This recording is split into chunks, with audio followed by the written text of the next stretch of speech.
Llegó el momento de hablar de una enfermedad hereditaria que tiene características muy particulares. De hecho, es parte de una anemia que afecta a los glóbulos rojos. Y en este aspecto vamos a compartir un poco para conocer la realidad que viven muchas personas, comprender de esta enfermedad, que de hecho millones de personas en el mundo la padecen. En Costa Rica hay un dato interesante, que hay un porcentaje aproximado de un 1% de la población que es portadora sin saberlo de esta enfermedad, y hoy queremos conocer justamente para entenderla, para saber la condición y cómo es que pueden apoyarse a las personas que tengan un mejor estilo de vida con respecto a este tema, a esta enfermedad. Así que tenemos con nosotros al microbiólogo quien nos acompaña hoy, que es Joy Robleto Quesada, quien está aquí para orientarnos y entender mejor esto en favor de la calidad de vida de los pacientes. ¿Cómo me le va, doctor? Bienvenido.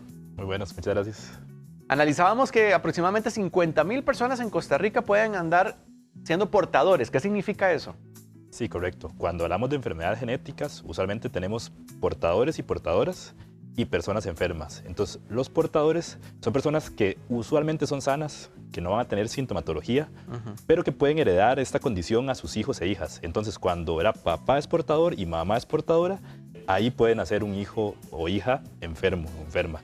Entonces, sí, los portadores son muchísimo más que las personas enfermas. En el país hablamos de 50,000. Ahora, el término tal vez sea poco conocido, pero drepanocitosis, ¿qué es? Drepanocitosis, entonces va a ser una enfermedad que afecta a la sangre. Entonces tenemos las células que están en la sangre, ¿verdad? Y esas células van a cambiar de forma. Y ese cambio de forma lo que va a producir en las personas básicamente es mucho dolor. Ese es como el principal síntoma, es unas crisis de dolor, dolor que no se quita con acetaminofén, que necesita morfina, y además generan una serie de daños a nivel del cuerpo, el hígado, el vaso, entre otros. Ahora que usted me describía el tema de la función en la sangre, ¿quiere decir que hay una o malformación o deformación? ¿Cuál sería? Ajá. Podríamos llamarlo deformación. De hecho, yo aquí me traía un instrumento para explicar. Para ilustrarlo. Ajá. Entonces, Adelante. esto es un eritrocito normal. Entonces, vamos a mostrarlo tal vez. Ah, este que tenemos aquí. Ajá. Entonces, esto es un eritrocito normal. Eritrocito es las células que están en la sangre, que son rojas y son las que llevan el oxígeno a todo el cuerpo. Ajá. Entonces, esto es lo que tenemos normalmente. Las personas con drepanocitosis sufren un cambio y se convierte en esto. Entonces, esto pasa muy fácilmente por las arterias, por las venas y sobre todo por los capilares más pequeños, mientras que esto se va a quedar atascado, por así decirlo. Claro, por las puntas. Exacto. Entonces, además de que no solo es cambio de forma, sino que esto es rígido. Entonces, este se puede deformar, por decirlo así, ¿verdad? Se puede hacer angostito y pasar súper bien. Esto se va a quedar pegado y va a provocar que falte el oxígeno, falte la sangre en diferentes tejidos. Entonces, si nos falta sangre, nos falta oxígeno, y eso provoca el dolor, y eso puede provocar muerte de un tejido, eso puede provocar una serie de consecuencias. Qué interesante. Doctor, ¿y cómo se diagnostica? Ajá. Bueno, por dicha en Costa Rica tenemos tamizaje neonatal, y entonces esta prueba que se hace en el talón a los bebés, desde ahí se va a detectar. El tamizaje neonatal entró en Costa Rica aproximadamente en el 2008. En 2005 empezó a instalarse, ya en 2008 ya súper bien. Entonces todos los nacidos después de esta fecha, ¿verdad? Después del 2005, 2008, van a ser tamizados. Antes de eso, las personas pues, podrían ser portadores, portadoras sin saber. Cuando decíamos ahora del tema de portador, ¿hay alguna población más vulnerable que otras? Sí, concretamente población afrodescendiente. A veces se ha generado pues un mito de que es únicamente población afrodescendiente. Sin embargo, puede ser cualquier persona, pero es muchísimo más población afrodescendiente. De hecho, los números son 10 veces más frecuentes en población afrodescendiente. Me llama la atención porque uno podría decir que solo esa población es la que lo padece, pero hemos visto que en nuestro país particularmente hay una mezcla ya de la raza, y esto quiere decir que puede ser también heredado entonces con aquellos que no necesariamente tengan facciones afrodescendientes. Claro, completamente. Una persona que pueda verse, ¿verdad?, piel blanca o, ¿verdad?, rasgos que no asociamos con la afrodescendencia podría padecer de esta enfermedad, aunque sí es mucho más frecuente en población afrodescendiente. Doctor, como es una enfermedad que queremos que la gente también conozca, vamos a habilitar nuestro WhatsApp, el 80 y... se me fue el número, 70031234, casi hoy el mío. 70031234 para que puedan participar y hacer sus consultas con nuestro doctor Joy Robleto, quien nos acompaña aquí en Llegó la Hora. Estamos hablando de drepanocitosis, una enfermedad que se convierte en anemia hereditaria. Queremos conocer también un tema importante, doctor. ¿Cómo se asimila, por ejemplo, esto en un término de ADN? Quizás cuando alguien ya sabe que lo tiene, ¿qué es lo que procede? Sí. Pues hay varias cosas.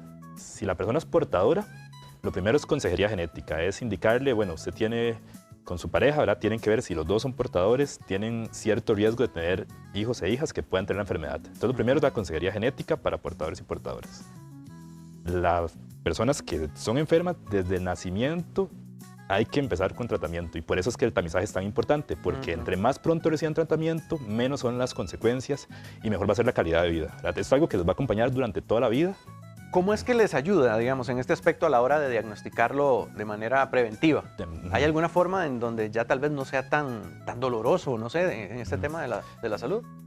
Vamos a ver, existe un tratamiento que se llama hidroxiurea, que no cura, sin embargo, que aminora los síntomas. Entonces, lo que queremos es evitar daño orgánico, porque, por ejemplo, el vaso se ve muy afectado, el hígado se ve muy afectado. Entonces, si el tratamiento va tardío, esa persona va a tener ya afectación en los órganos y entonces pues tenemos personas que tienen hemiparesias, que no pueden mover algunos de los lados, o que han sufrido, por ejemplo, eventos a nivel pulmonar, entonces ya son dependientes de oxígeno, ¿verdad? Entonces, si damos el tratamiento antes, evitamos llegar a esas consecuencias, evitamos llegar a esas consecuencias y que la persona tenga una mejor calidad de vida. Claro, eso es importante también para que lo consideren. Bueno, y una de las preguntas que surge es, ¿cuáles son esos mitos que se dan en cuestiones de esta enfermedad? ¿O hay ideas equivocadas al respecto? Sí, hay varios mitos. Uno que afecta muchísimo y es que antes yo decía que por la falta de oxígeno y la falta de irrigación, ¿verdad? La falta de sangre llegando a los tejidos, se provoca mucho dolor. Entonces, esas personas requieren de tratamiento con opioides, por ejemplo, morfina. Entonces, un mito muy común es creer que esas personas son adictas a la morfina. Entonces, cuando llegan a los servicios de emergencia, muchas veces, a veces el médico tratante o personal de salud, ¿verdad? Enfermería además, cree que es una persona que quiere opioides, que quiere morfina por un tema de adicción. Pero realmente lo necesita para su condición, porque el dolor es extremo. ¿Podríamos decir que la persona que ya es diagnosticada o que ya tiene la enfermedad tiene esos síntomas constantemente o es porque ya realmente la persona los desarrolló en el tiempo? Sí, la persona que es diagnosticada usualmente los va a tener con bastante frecuencia. La frecuencia va a depender, ¿verdad? En cada caso, pero sí es frecuente que tengan crisis de dolor. ¿Cómo es un día normal en una persona diagnosticada con drepanocitosis? Vamos a ver, muchos pacientes lo que dicen es, yo vivo con dolor todos los días. Lo que pasa es que cuando tengo una crisis me duele muchísimo más. Pero es vivir todos los días con dolor, es acostumbrarse al dolor, es no saber cuándo va a pasar. Hay cosas que exacerban el dolor, por ejemplo, el frío en esos pacientes lleva muchísimo más dolor. Entonces, por ejemplo, hacer natación o algo por el estilo no es algo recomendado porque te puede llevar a muchísimo dolor. Claro, bueno, recordamos el 70-03-1234 si tienen alguna consulta, que de hecho aquí nos preguntan si el sistema de salud también le da esa oportunidad a las personas que son diagnosticadas. Me imagino que se refieren al sistema de salud pública. Sí, el tratamiento se da a nivel del sistema de salud pública. Creo que uno de los grandes temas ahorita es que hay un desfase, ¿verdad? La mayoría empiezan siendo tratados en el Hospital Nacional de Niños, donde la atención es muy buena, la mayoría de personas profesionales de salud conocen bien del tema. Cuando pasamos a los hospitales de adultos, ahí pues la cosa cambia un poquito, ¿verdad? Ahí sí tenemos, esa es una enfermedad bastante común, podemos decirlo, en el mundo, sin embargo un poco olvidada, entonces a veces pues la primera línea de atención desconoce o se ha olvidado de la enfermedad, entonces ahí sí enfrenta un poco más de retos, pero sí el sistema de salud tiene el tratamiento de mantenimiento, que es la hidroxiurea, y puede hacer el diagnóstico en el tamizaje neonatal. Me llamaba la atención porque ahora que usted decía, podríamos tener portadores sin síntomas. Si se hace el deseo de alguien de formar una familia, ¿qué le recomendarían entonces? No tener hijos. Pues la recomendación es si papá y mamá, ¿verdad?, son portadores, eso queda decisión muy personal, ¿verdad? Por supuesto. Pero la recomendación es saber que existe ese riesgo, ¿verdad? Es un riesgo del 50%. Una persona podría tener 2 hijos, ¿verdad? Y que uno salga enfermo y uno no, o podría ser los 2 sanos o los 2 enfermos. Es un riesgo que al final se lo dejamos a decisión de la persona, ¿verdad? No es... Por supuesto. Como que yo no puedo decirle a alguien no tenga hijos, pero sí le puedo decir, bueno, este es el riesgo, estas son las consecuencias, esta es la vida que llevaría una persona con esta enfermedad. ¿Qué cuidados diarios debe tener alguien con este diagnóstico? Bueno, se dicen muchas cosas, la hidratación es muy importante. Una deshidratación puede llevar a lo que es las crisis vasoclusivas, ¿verdad? Entonces la hidratación es sumamente importante. Moverse, aunque haya dolor y demás, pues sí, movimiento, el estar quietos también lleva a estasis venosa, entonces No realizar mucho esfuerzo físico, porque tampoco, si realizan mucho esfuerzo físico podrían llegar también a crisis, pero sí mantenerse en movimiento, alimentarse bien, descansar bien, evitar el frío, eso es muy importante. El frío también puede llevar a crisis de dolor, entonces también evitar el frío, entre algunas de las recomendaciones. Cuando ser niño está en el periodo de desarrollo, ¿ellos también cómo lo deberían abordar? Sí, con los niños, ¿verdad? Es un poco complicado, pero usualmente hay mucho soporte familiar y es la familia quien tiene que estar atenta a no exponerse a esas situaciones, ¿verdad? Porque, como decía hace poco uno de los pacientes, cuando son niños, los niños quieren explorar y quieren hacer de todo, pero es un poco entender que pues, su vida tiene que transcurrir un poco diferente.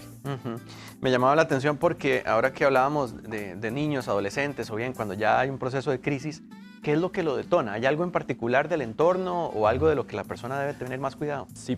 Volviendo a antes, ¿verdad? Que explicaba con las células, en todo momento esas células están ahí, ¿verdad? En todo momento están ahí.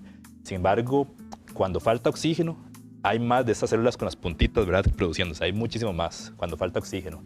Entonces, ¿qué situaciones llevan a que haya poca oxigenación? El frío, la deshidratación.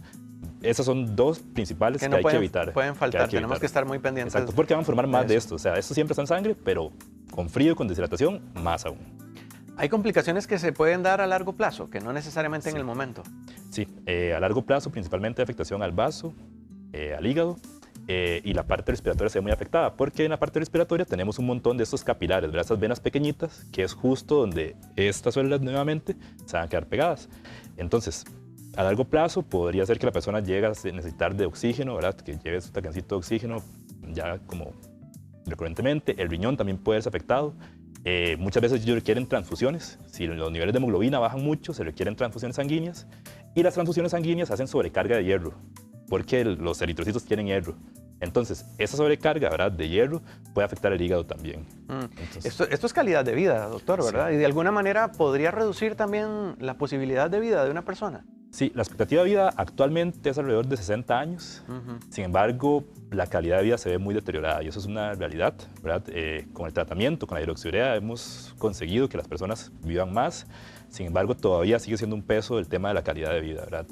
No saber en qué momento tenés que ir a un hospital porque te duele que no puedes caminar, o ¿verdad?, tener que transportar un tanque de oxígeno, o el tener que someterte a diálisis porque el riñón está afectado, pues obviamente afecta muchísimo la calidad de vida. ¿Cómo ha mejorado la tecnología también? Porque esto se va renovando y me imagino que en el tema de salud también aporta algo. Sí, algo muy importante y un elemento clave y así sorpresivo es que a finales de diciembre del 2023 se aprobó por primera vez una cura. El tema es que es sumamente costoso. En este momento cuesta $3 millones.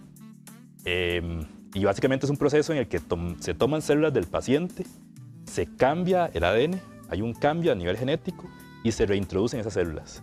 Sin embargo, esto es muy costoso, como les decía, y puede ser muy riesgoso, porque para reintroducir las células hay que aplaciar la médula, es decir, hay que dar quimioterapia. Entonces, hay mucho riesgo para el paciente. Sin embargo, es un gran avance tecnológico el que haya una cura para una enfermedad genética, ¿verdad? Que tradicionalmente para las enfermedades genéticas suele no haber cura. Claro, y que esto es un tema de avance que va dándose conforme pasa el tiempo, esperando que también quienes la padezcan puedan encontrar pues alguna solución que les favorezca. Doctor, ¿qué le parece si para quien está tomando nota y dice de qué están hablando, de qué trata la drepanocitosis y nos agarró tarde, podríamos hacer un repaso y algunos puntos importantes para considerar? Sí, lo primero, que estamos hablando de una enfermedad genética, una enfermedad que pasa de padres y madres a sus hijos e hijas. Que tenemos portadores y portadoras, que son personas que suelen no tener síntomas, pero que tienen la condición y pueden pasarlo a sus hijos. Y tenemos las personas enfermas, que llevan una vida bastante complicada, con una calidad de vida deteriorada, porque sufren crisis de dolor, que son incapacitantes y que afectan muchísimo la vida. Además, sufren afectación a diferentes órganos. Esta enfermedad se produce porque hay un cambio en los eritrocitos, que son las células que están en la sangre, las células rojas. Y ese cambio hace que esas células pues, se vuelvan así, puntiagudas. Antes decía, esta célula normal, esta es la célula de una persona con drepanocitosis. Y esto es lo que hace que se atoren en la sangre y que esa persona sufra esas crisis de dolor y esa afectación a diferentes órganos. Excelente, doctor. Muchas gracias. Bueno, definitivamente es un tema de seguir aprendiendo. Por aquí alguien nos preguntaba si la anemia es un tipo de cáncer. ¿Se le puede describir así? No, okay. No. Es más bien El cáncer puede llevar a anemia. Bueno, qué importante. ¿Dónde lo pueden contactar, doctor, para que también conozcan un poco de su trabajo? Ajá. Bueno, yo trabajo en el CIATA, que es un centro de investigación de la Universidad de Costa Rica. Y bueno, tengo un número de teléfono al que pueden llamar o también pueden contactar por WhatsApp, que es el 2511-5540. Excelente. ¿Repetimos el número? 2511-5540. Excelente. El doctor Joey Robleto con nosotros, aquí en Llegó la Hora. Un gusto que compartas este tema porque creo que es parte de lo que también nos educa el programa y todos lo aprovechamos. Muchas gracias. Alex, ¿tenés información?